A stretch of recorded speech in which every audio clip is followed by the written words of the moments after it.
Hi, I'm Ashley. My mod story started back in 2006. If you remember Susan mentioning those, extraneous boyfriends and girlfriends in what we call the mod mansion, that was me.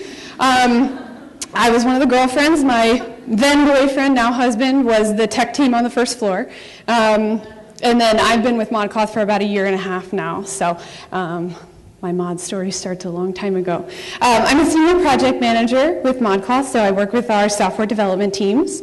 And I wanted to talk to you tonight about taking your projects to the last 20%, basically. So I work with a lot of really creative people, and what I've found with those people is that they're really good at getting a project started, and they're really excited about it in the beginning. But sometimes they have problems taking it the last 20%. I'm seeing some nods, so I think either you guys have been in this position or you have worked with teams that have.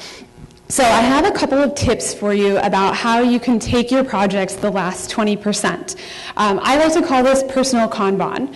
This is not a term that I came up with. It's a movement within the Agile community. So let me explain those terms.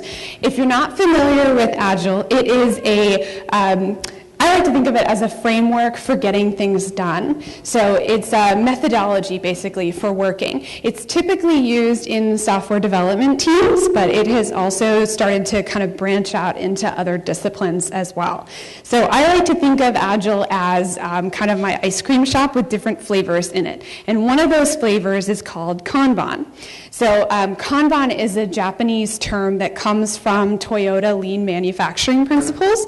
And some of the ideas there can really be applied to your personal and your professional lives, individually and within teams, that can help you go that last 20%. So the first of those principles is transparency. So you want to list out everything that you have going on, all of your obligations. And the way that I like to start this out is by thinking about the major projects that you have going on. So if you're doing this in your personal life, maybe you have to move apartments, and that's a project. Maybe you're starting up a new meetup group, or you're organizing a sporting event in town. That's a project. Planning your sister's baby shower, that's a project. So think about those major projects that you have going on, and once you've got those listed out, start thinking about the individual tasks that you have to go through in order to complete this thing all the way through, not just most of the way. But before you can wrap the bow around it and call it done, what are all of those tasks that you have to do? So first step, you got to get transparency into everything. Otherwise, these things will start to come back in your head, and every week or two, you'll remember it, and it will start stressing you out, right? That happens to all of us, I'm sure. So once you have transparency, step 2 is to force rank the prioritization of these. So the reason that we want to prioritize things is because when you have just a few minutes between meetings or while you're waiting for dinner to cook or whatever, everybody has a couple of minutes. A lot of times that time just gets wasted. You grab your phone, you go on Facebook, you have your iPad. But if you force rank to prioritization, you can just pick that right up, right there. You know exactly what to work on because you've got it listed out of what the most important next step is. So that's a real important Agile principle, is working on the most important thing first. That way you always know you're spending your time in the most valuable way.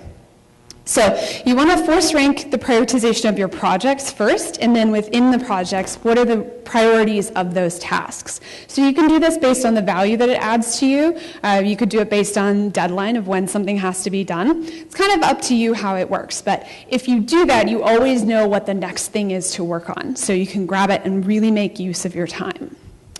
And the third and last thing to really take you the last 20% and help you be your most productive is to limit your work in progress.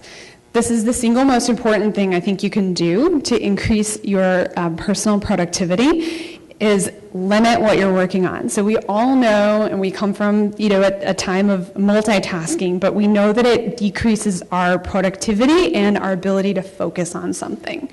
So if you limit your work in progress by just, you can even set a limit for yourself with the number of tasks that you can have in progress at any time. And this is as simple as you can use a spreadsheet, or you could take a blank space on your wall, or like one of these pillars in your house somewhere, and just make a grid it for all of the tasks that you have going on. Make some stickies. You've got a in progress column, a done column, and maybe a ready to get started column. And if you limit the number of things that you can have in your in progress column, it's really going to help you make sure that you're putting the most effort into those things and not having too many balls in the air at once.